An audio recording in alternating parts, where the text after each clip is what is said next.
Hi everyone and welcome back to Renown Gaming. It's Monday and that means it's catch-up time after this grueling weekend of Middle-earth action. It's just myself and Adam today. Hi Adam, how you doing?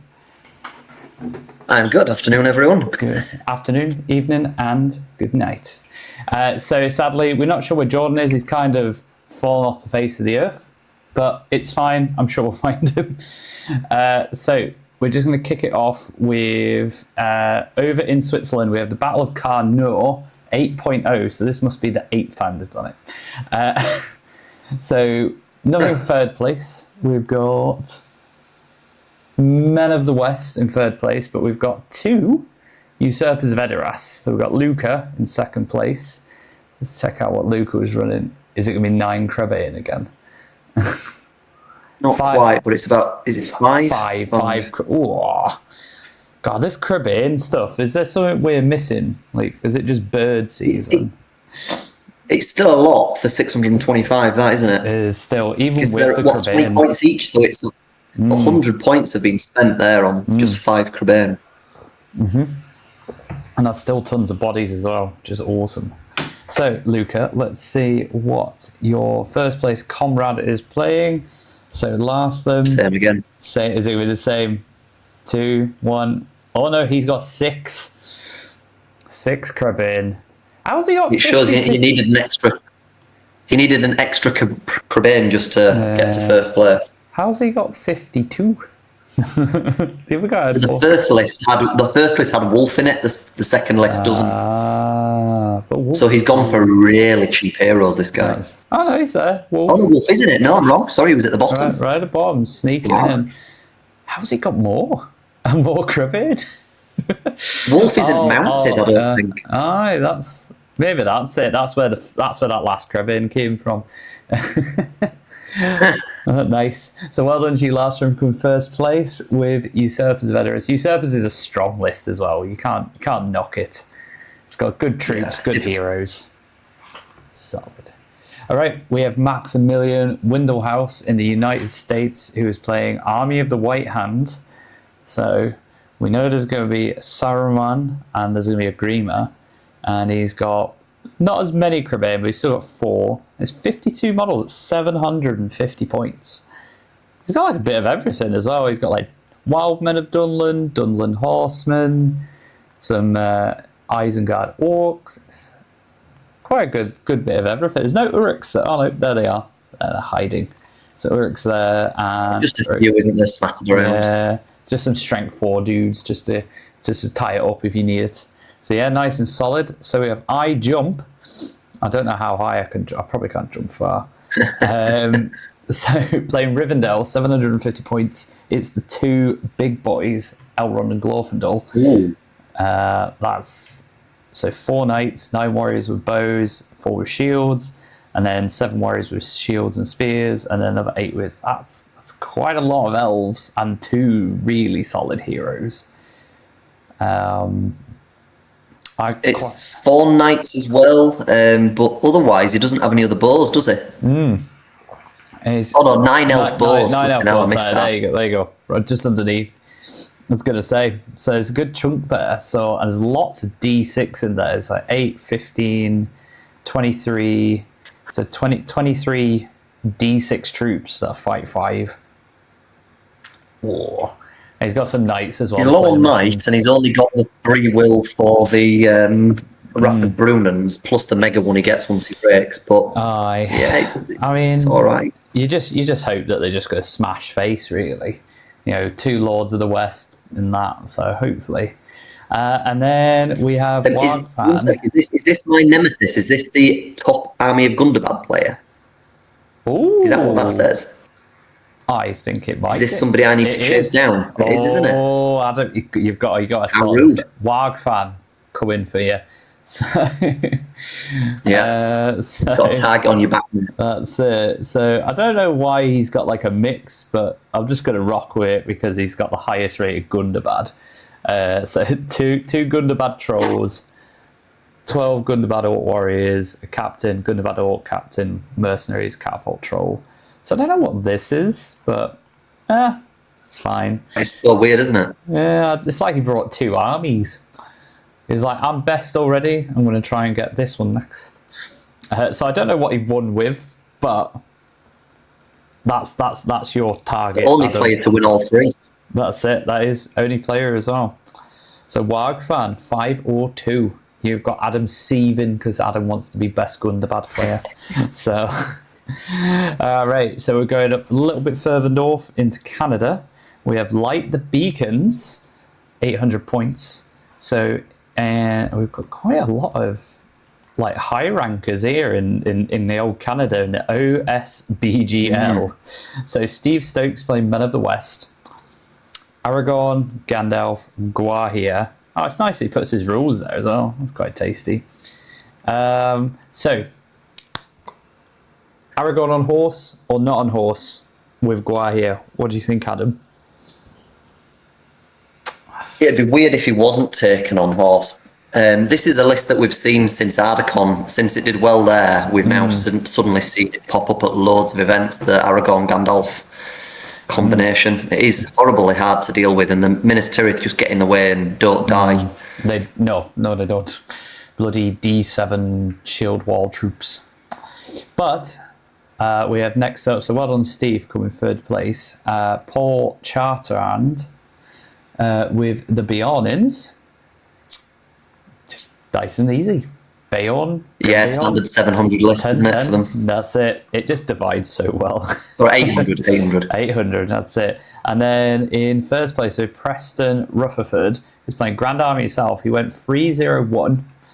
So he drew with... I'm interested to see this one. I'm guessing this was his draw down here. Yeah. So, Grand Army to South. So, Golden King, 7 half trolls. 2 Haradrim Raiders. Then we've got Amda with 15 Black Dragons and the Knight of Umbar on a horse. So now we are starting to see this more and more, the Golden King Amda combination when anyone's building Grand Army of the South. And they're both very, very good profiles and well costed. But the inclusion of 7 half trolls and the Knight of Umbar, I love those left field picks. That's great. And he's made them work. That's it. 29 models at 800 points. That's phenomenal. That is good. To win with them. And as well, Amda with no armoured horse as well. He's just on foot. Ah, right. Okay. That's interesting. Good spot. So, He's done well to make that work. I'd have just sacked 1 half troll for the horse for Amda just because it's like Amda's beast. But yeah, I'd agree. I think that's really tasty though, Preston. That is got the cogs going.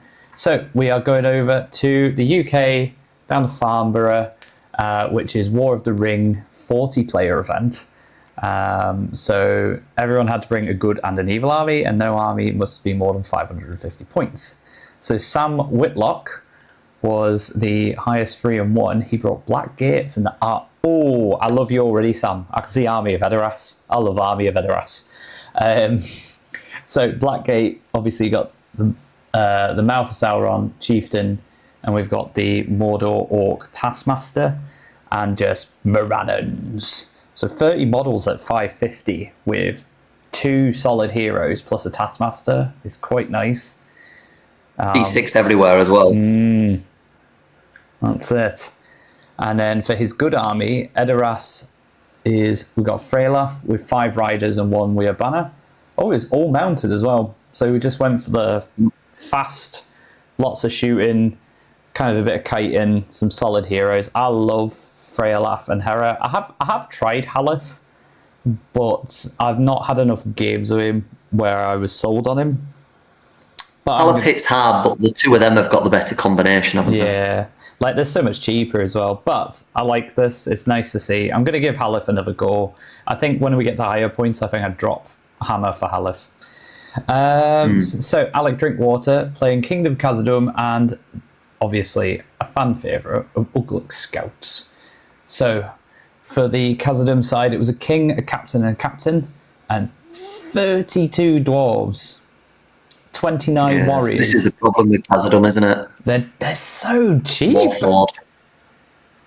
He's got 10 strength 3+ shooting rangers. You've got 5 Iron Guard in there, 6 5 Khazad Guard. He's got the random banner in there. That seems a bit of a weird choice. He could have got more guys. I don't think you need that banner. No, I mean, it is nice, though, because of how it interacts with their army rule. Because I think, from what Jack was saying, I think their army rule, you have to do the Khazad reroll before you do any banner rerolls or something like that. Yeah. So it's, if you're running a lot of Iron Guard, it makes sense to have the banner. But the fact he's got his Iron Guard split, what you should do, I think, to guarantee the maximum number of rerolls is you get all your Iron Guard in the same warband as the banner, and then the Iron Guard are potentially re-rolling both dice. Yeah. Regularly.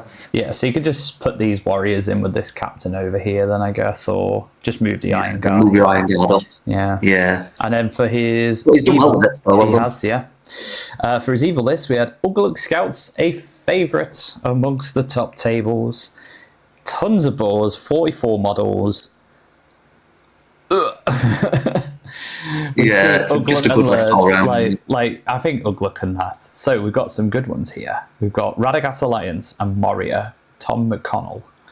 This is Tom McConnell. I faced him at a tournament first time I played him a couple of weeks ago. He's a good opponent, very clever tactical player. So he brought Raddy's Alliance, so Bjorn, Guahir and Radagast on Grey Eagle. I like this. It's a lot of might, a lot of good bodies. And then for the Moria side, it is the dragon with how many captains and goblins do we fit in this warband? I mean, you played against the dragons on the weekend.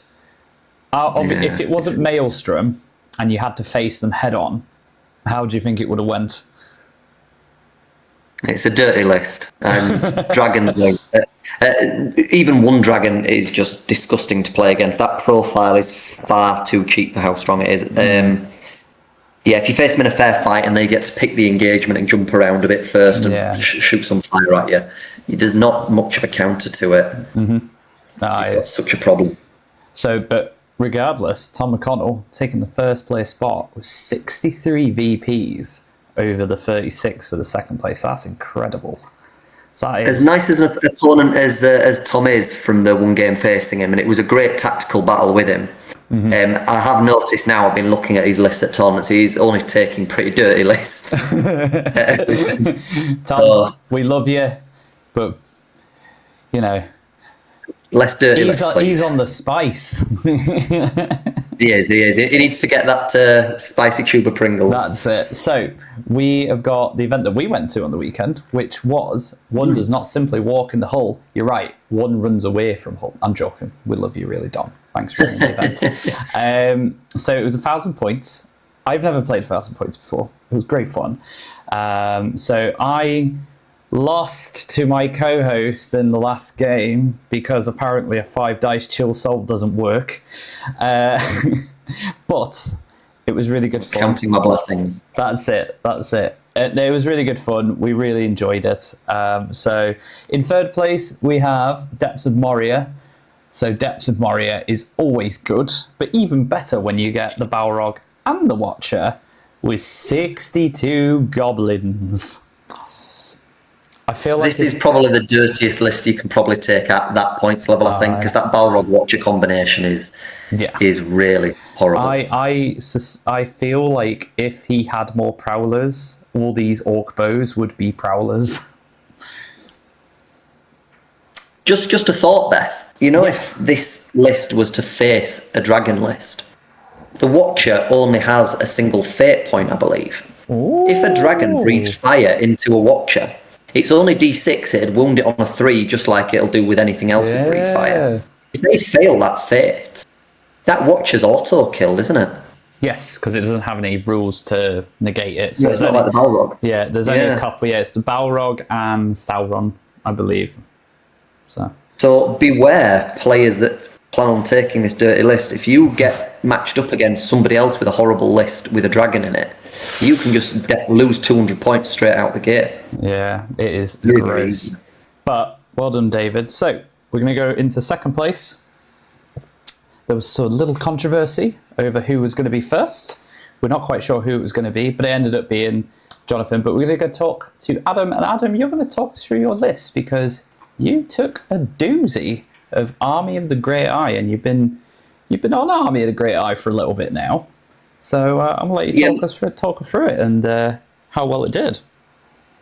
Yeah, me and Johnny are good mates, so we've been theory crafting about Great Eye for maybe about 3 or 4 months now, and we've taken it to a few events, and we've done well at every event we've taken it to, with a few different variations. We're both battling over top ranking for Longshanks with it at the minute. He's first at the minute, to me second. He's just been to more events than me. But yeah, it's really fun. We both have slightly different builds. The bits that really work that I think auto includes for me is Dark Marshal, Radagast, Bat Swarm and Gurit. I think they're essential, those 3. The Tainted, to give you a second wraith at this points level, gives you more answers to more things, which was very prevalent in our game when you tagged one of them. That was it, I think, because having that second access to transfix was huge. And then just a bit of fight 4 in there was really helpful with my Bat Swarm halving your fight value. It was great. Black Numenorians and the Morgul Knights that were helping out. You can't knock the old Black, but yeah, it was a solid list to play against, to be fair, and it's got tons of might, has tons of utility, and I couldn't believe the Dark Marshal's fight 6. What a guy! He's incredible. He was last edition, as well. Was he? Wow. Yeah, he's always been. He first came out in like 2010 in the Mordor book that came out. I remember him being launched, and he was my favourite back then, just from his aesthetic. Oh, awesome. And he was always the only fight 6 Wraith until they finally upgraded Witch King this edition to be 6 as well. Right. Oh, nice. Well, it was really solid, and there was some really crucial plays, I know, in our game for sure, and I think it was an awesome game to play, and I think it was great fun. But well done on second, Adam. You deserved it. Yeah, it was definitely my best, most enjoyable game of the 3 against you that weekend. Thank you. So, Jonathan, let's talk about some subtle differences. Where's Gurit? He's been turned into a troll with a drum. So Jonathan was chatting about the troll, and that was the main difference between both of your lists, really. Just giving him access to free march. Originally, we basically had an identical list, with the exception that he had Knight of Umbar compared to my Tainted. That was the only real difference we had at all in our armies. But about a day or 2 before submission, he really wanted to include the Mordor Troll, and then it completely changes his list. It forces him to drop Gurits and what have you. Because I but it seemed to work for him. Yeah, because I remember the last time I think you played Marshal Umbar, didn't you? Yes. And then you wasn't a fan of Umbar. Yeah. But it's very similar to yours, and obviously, like you say, you're both mates, you've both been theory crafting. I think other than Gurits, I like the Troll. I think it's quite cheeky. Obviously the Tainted and the Umbar, they do different roles, but it still gives you the same sort of resource, which is another caster, essentially. I hadn't realised until after the event, but he got 3 very normal, balanced games. He faced Lothlorien, 2 Men of the West lists, and he must have faced about 120 models over his 3 games. Over your 17. I faced 17. What on earth was that? So that's it. But Jonathan, awesome list. Hopefully we get to see it in action more as we get into the end of the season. So we've got one last one, which is Littleborn Escalations, little 10-player event in Littleborn. So in third place we have Martin Lazell, who's playing the Bjornins. Bjornins, 400 points, so it looks like 400 and 800. So as we were saying earlier, Bjornins, they just fit perfectly into any divisible 100 number because they are 20 points a troop. So obviously we got 4, 6 and 8. So 400 was just the 2 bears. It's pretty gross, but yes, that works.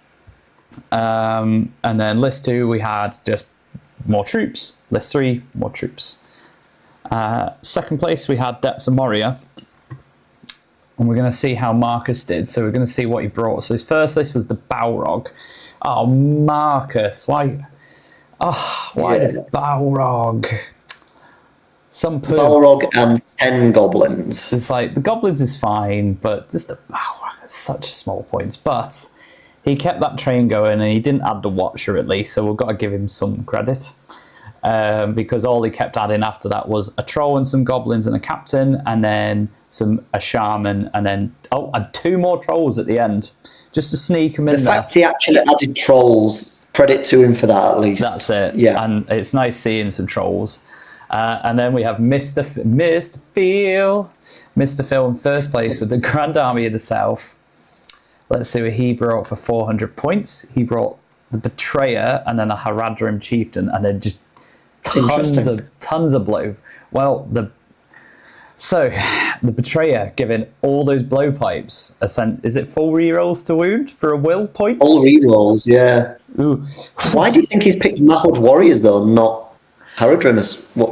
I guess it's what's he gaining really there? Well, the strength 4, I think that's probably the only thing I can think of. I think as well, like it's the cap, so like the blowpipes aren't capped in any way. Yeah, you're right. Yeah, of course. So you can just fill out with 22 shooting attacks, which are all re-rolling to wound 26 shooting attacks a turn. It's like playing Dale. Some swine, if they really wanted, then could go to 1,000 points and bring like 80 Mahud Warriors with blowpipes with the Betrayer nearby.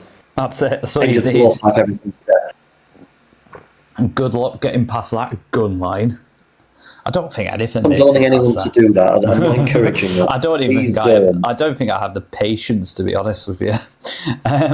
But he did mix it up, so he kept that the same. He added a couple more warriors, and then he added a Mahud King on a camel, and then 1 Mahud Raider, and then 5 Haradrim Raiders. Sorry, More boars. More boars though, and then.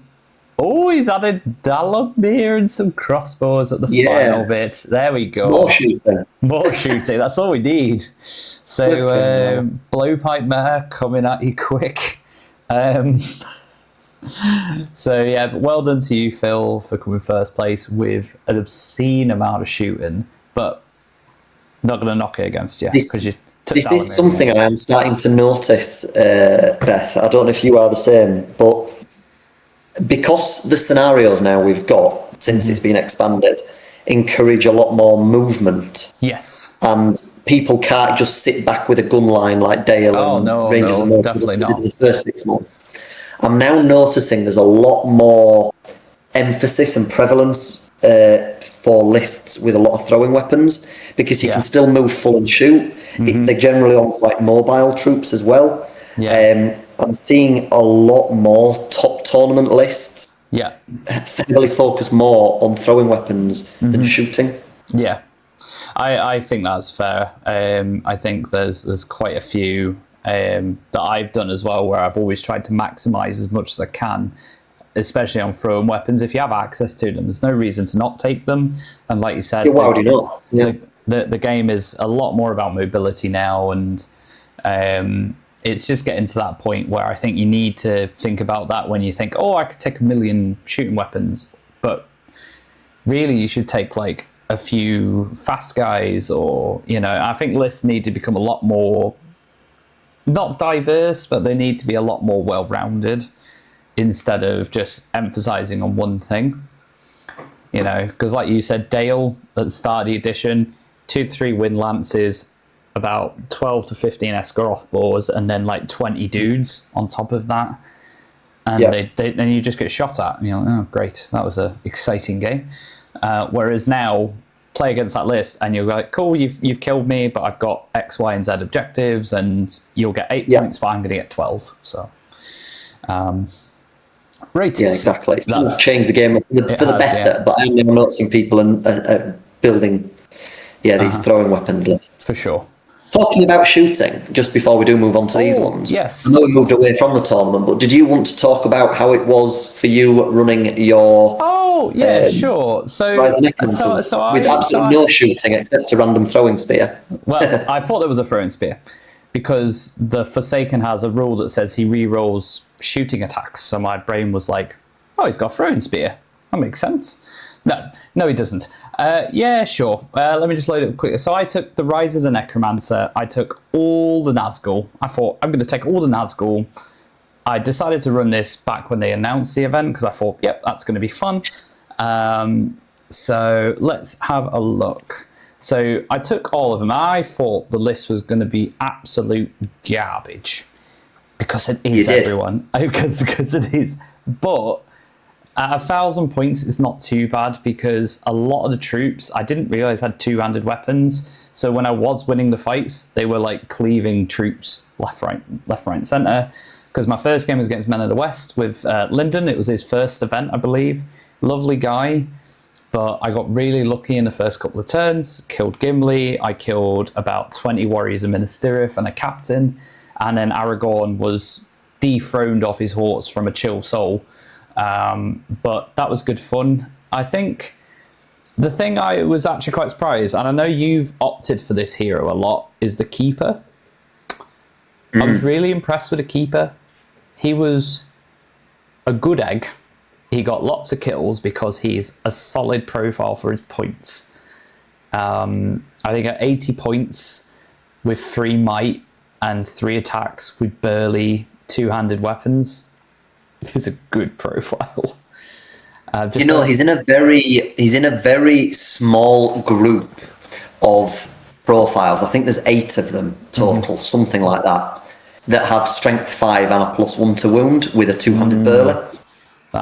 All the others are 100 points plus. Most of them are 150 points plus. That's it. He is by far the cheapest. And yes, there's the negatives of him being a glass cannon, can't take a punch back and all that. But the fact he's got 3 attacks now, and he's reliably winning his fights most of the time. And when he does, he's such a good guaranteed killer.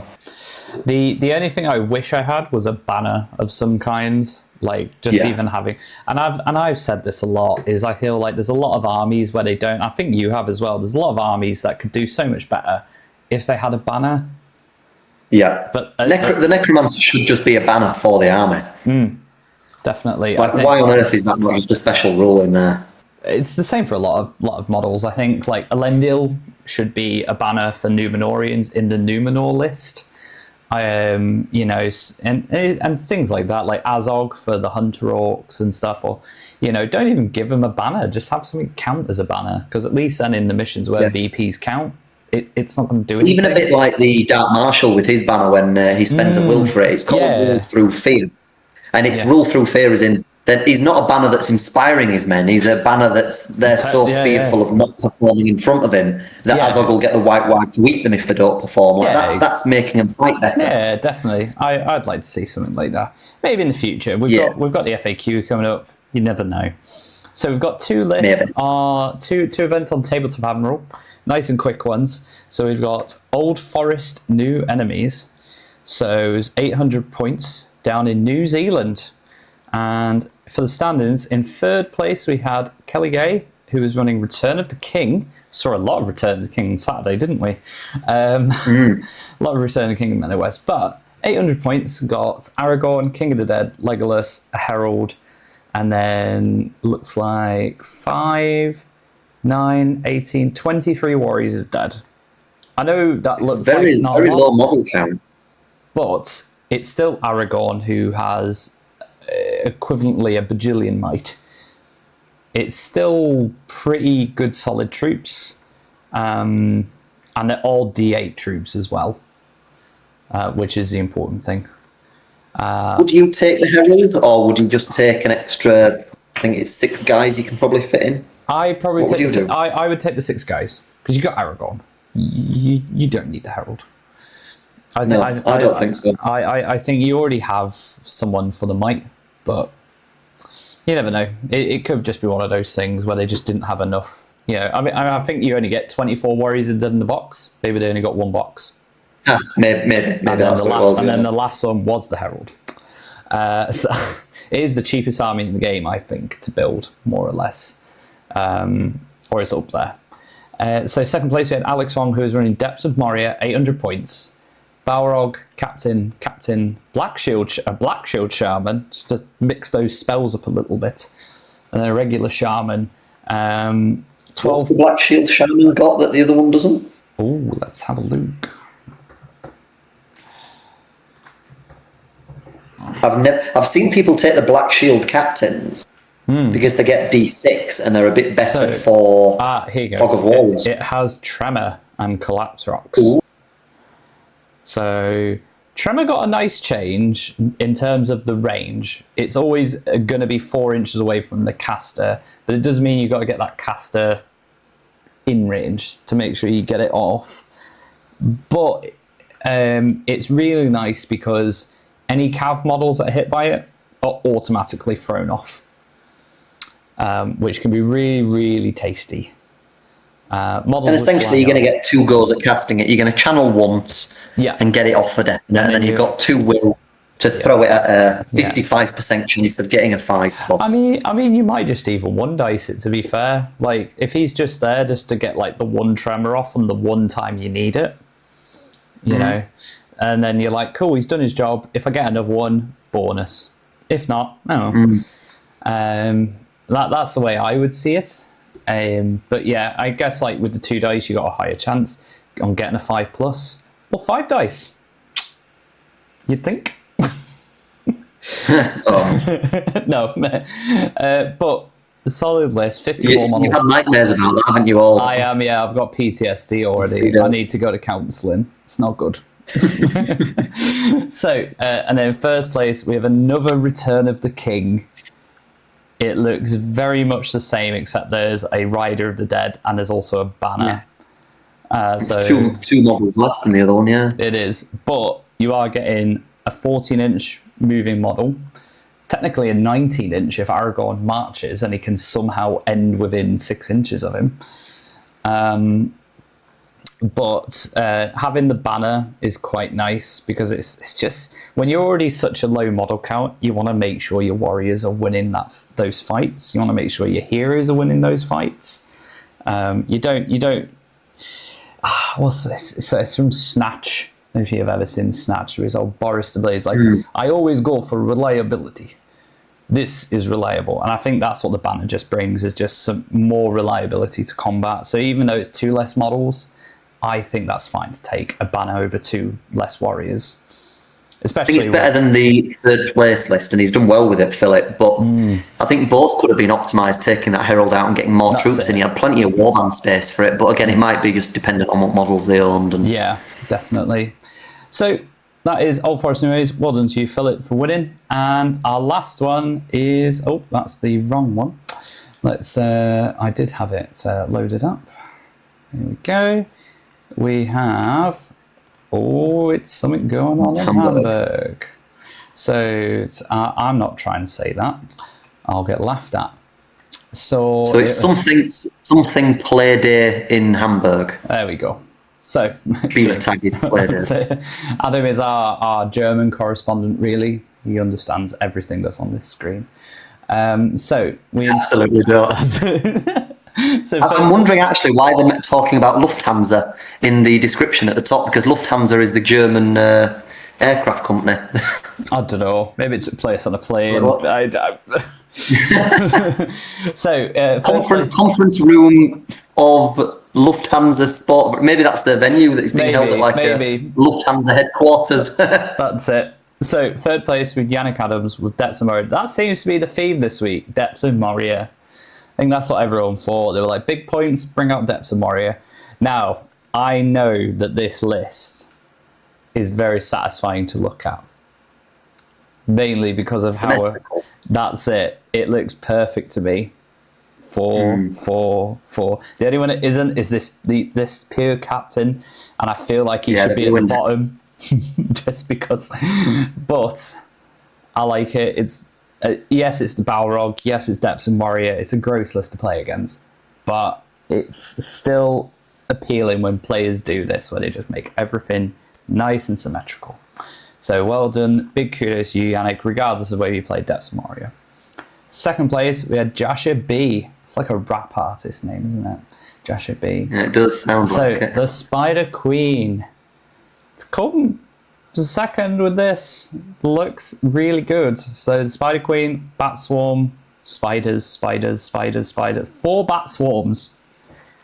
A lot of bat swarms. One of them's going to make that charge against the Balrog, isn't it? That's all it takes. Yeah. I haven't had a chance to really play the Spider Queen, play against it or play with it. in theory, to me, it sounds great, but I'm still haunted from playing the Wolfpack of Angmar with the massive bases. I just can't do it. So anything that's like on a 40 or more for a whole army, I just struggle. The giant spiders there, if you think he's got, 14 giant spiders in there, they are the ones on the huge bases. Yeah, I just struggle with stuff like that. I think 4 bat swarms is actually the right number there, because what you just said there about them charging the Balrog with the -1, they're at correct 9 plus the bat swarms at that point. So you've got only a 28% chance of charging. So if you've got 4 of them, 28%, you'd hope at least one would pass them. Yeah, that's all you want, isn't it? That's all you want. But that was good going for the Spider Queen Brood. Now, we've got one that I feel this list should be a lot higher every week, but we just don't see it, and that's Arnor. I haven't seen it for a while, you're right, but it's a cracking list. I think Arnor is solid because you've got good troops, you've got some good heroes, but it's just one we don't. Maybe people just like, I need to stop rolling these 5-ups because my guys just don't die, you know? You know what I've heard from players that use it, because it was used quite heavily in that first 6 months, and it's just kind of disappeared since. All the players I played against or had taken it to the event that I talked to, they all found it quite boring. Because you kind of just stand there in a line, and because you're so terrified of losing Malbeth or Arvedue, you don't really get them in the action, and you're just kind of playing a very, very defensive game all the time. And every single player has always said they've just found it quite boring to play. But the army looks great. It's very solid. It's got tournament winning potential, no doubt. The rules are great for it. It's very, very good, but it's a bit frustrating for your opponent because they don't get the kills even when they do get the kills. And then everyone just always said it's a bit boring. So I think people take it to one tournament, realise it's a bit boring, and then you don't really see them use it again. Yeah, I mean, maybe I'll crack it out and give it a bash. But it's like you say, it's very much like you have to protect Malbeth. He'll fold in the witness stand if he's like accused of anything. Basically, he is the linchpin. As much as Arvedue is the leader, Malbeth's the leader. He's the leader. He's basically Elrond and a massive force. Essentially, it is a multiplier, but it's a multiplier in like durability. So everyone within 6 inches and can see him ignores a wound on a 5+. So everyone has a 5+. And he gives you foresight points as well. Yeah, and that's what I was saying. Yeah, so he's and then he also potentially outside of the foresight points. I was just seeing this. During the priority phase, Arvedue can just go, I want to go first. Thanks for that. It's got good rules. It's got great finesse and stuff, and it's got tons of bodies, and they're so cheap. But like you were saying, it's one of those lists. Not to take it away from you, Byron. I think you did really well. It's nice to see Arnor, but it's just an army we just don't see very often, and I'm actually quite surprised. It's just one of those armies that, like you said, fell off. It was massive at the start because everyone's like, yeah, these are good. Because they were really good at the end of the last edition as well, because there wasn't really that much changed about them. They just kind of got like... Am I right in saying the whole army gets Hatred Angmar as well? I think it did. I think I'm pretty certain it's the whole army get Hatred Angmar. It looks like they do. Hatred Angmar. Have a look at the Warriors. I think maybe the Warriors as well. They do, yeah. So plus one. Well, we're seeing a bit of a resurgence with Shadows of Angmar. Now Gully's back.